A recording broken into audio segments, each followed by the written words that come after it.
Hello, my dear students. Today our topic is अविकारी शब्द. आज की क्लास में हम अविकारी शब्द के बारे में पढ़ेंगे कि अविकारी शब्द क्या होते हैं और इसके कितने भेद होते हैं. हिंदी भाषा में कुछ शब्द ऐसे भी होते हैं जिन पर लिंग, वचन तथा कारक का कोई प्रभाव नहीं पड़ता.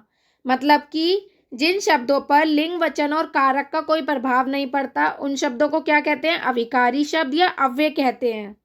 मतलब कि जो शब्द लिंग, वचन और कारक के कारण चेंज नहीं होते हैं, वो वैसे के वैसे ही रहते हैं, तो वो क्या कहलाते हैं? हमारे अविकारी शब्द कहलाते हैं. जैसे देखते हैं, दादाजी धीरे धीरे चलते हैं और दादी जी धीरे धीरे चलती हैं. तो दोनों में अविकारी शब्द क्या है? धीरे धीरे. अब हमने लिंग चेंज किया कि दादाजी धीरे धीरे चलते हैं, तो कोई चेंज नहीं हुआ. अब हमने दादी जी लगाया, मतलब लिंग चेंज किया, तो भी शब्द क्या आया? धीरे धीरे ही आया. ठीक है, धीरे धीरे शब्द में कोई चेंज नहीं हुआ. जैसे नेक्स्ट है हमारा चूजा धीरे धीरे दाना चुग रहा है. ठीक है, तो धीरे धीरे में कोई चेंज नहीं हुआ. अब इसी का हम वचन बदलेंगे कि चूजे धीरे धीरे दाना चुग रहे हैं, तो यहाँ पे भी शब्द क्या आया? चूजे, वो धीरे धीरे. तो जब हमने चूजा का चूजे किया, मतलब वचन बदला, तो कोई चेंज नहीं हुआ. अब कारक को बदलेंगे हम. बैलगाड़ी धीरे धीरे चल रही है. ठीक है, किसान बैलगाड़ी को धीरे धीरे चला रहा है, तो दोनों में कोई चेंज हुआ? नहीं हुआ. तो मतलब लिंग, वचन और कारक के कारण कोई परिवर्तन नहीं आता है. वो क्या हमारे क्या कहलाते हैं? अविकारी शब्द की डेफिनेशन पढ़ेंगे कि अविकारी शब्द की डेफिनेशन क्या होती है, परिभाषा क्या होती है.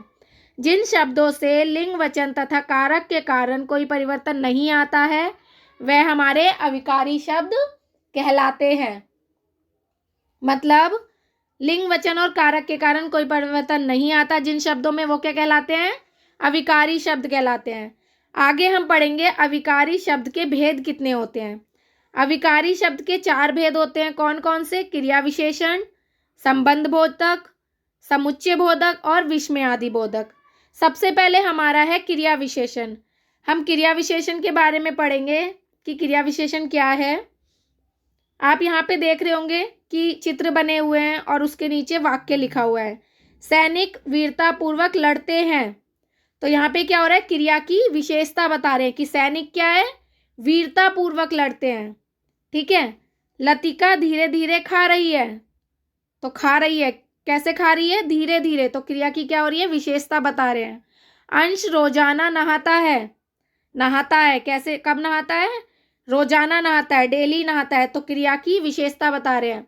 तो लड़ने की विशेषता क्या हो गई? वीरतापूर्वक. खाने की धीरे धीरे. नहाने की रोजाना. तो ये क्या है? क्रिया की विशेषता बता रहे हैं. तो ये क्या कहलाएंगे? क्रिया विशेषण शब्द कहलाएंगे. अब हम पढ़ते हैं क्रिया विशेषण की परिभाषा क्या होती है. ठीक है, ये तो आपको पता चल गया कि क्रिया की विशेषता जो बता रहे हैं वो क्या कहलाते हैं? क्रिया विशेषण कहलाते हैं. जो अविकारी शब्द क्रिया की विशेषता बताते हैं वे क्या कहलाते हैं? क्रिया विशेषण कहलाते हैं. क्या कहलाते हैं? क्रिया विशेषण. अब क्रिया विशेषण के भी 4 भेद होते हैं. कितने भेद होते हैं? 4 भेद होते हैं. कौन कौन से?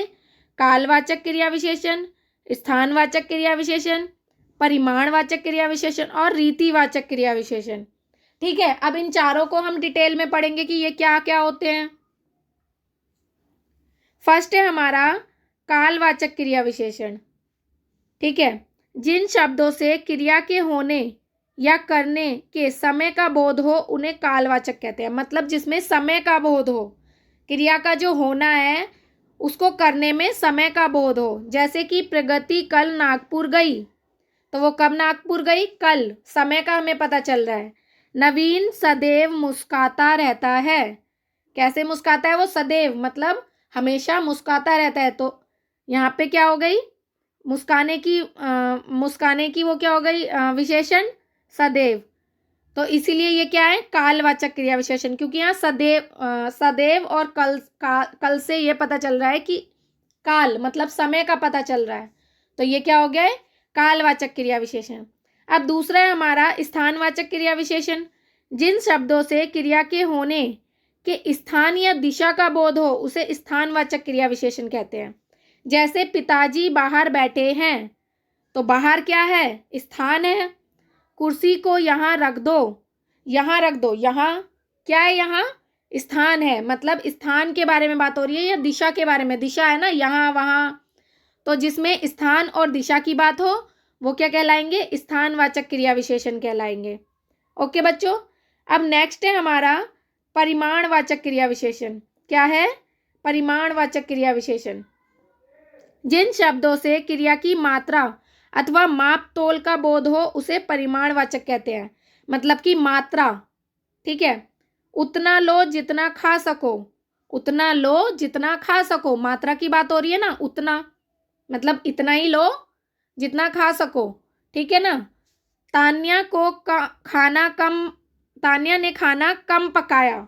अब उसने कम पकाया मतलब थोड़ा कम, थोड़ा पकाया, कम पकाया। तो यहाँ क्या हुई है? मात्रा की बात हुई है।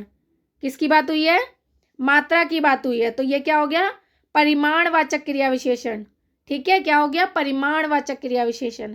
अब नेक्स्ट है हमारा रीतिवाचक क्रिया विशेषण। क्या है? रीतिवाचक क्रिया विशेषण। जिन शब्दों से क्रिया के होने की रीति या ढंग का बोध हो उसे रीतिवाचक क्रिया विशेषण कहते हैं। ओके, जिससे ढंग या रीति के होने का बोध हो वो क्या कहलाते हैं? रीतिवाचक। जैसे कि बूढ़ा व्यक्ति अचानक मर गया, तो अचानक क्या हो गया? रीति हो गई। घोड़ा तेज दौड़ता है, ढंग हो गया घोड़े का कि वह तेज दौड़ता है। तो अचानक और तेज यहाँ पे क्या है? रीतिवाचक क्रिया विशेषण। क्या है? रीतिवाचक क्रिया विशेषण, क्योंकि यहाँ ढंग का पता चल रहा है और रीति का पता चल रहा है। ओके बच्चों, तो आपको जो फर्स्ट था हमारा क्रिया विशेषण और उसके भेद समझ में आ गए होंगे अच्छे से। अब जो आगे का आपके 3 भेद हैं वो आपको नेक्स्ट क्लास में समझाए जाएंगे। आज की क्लास में इतना ही। Thank you.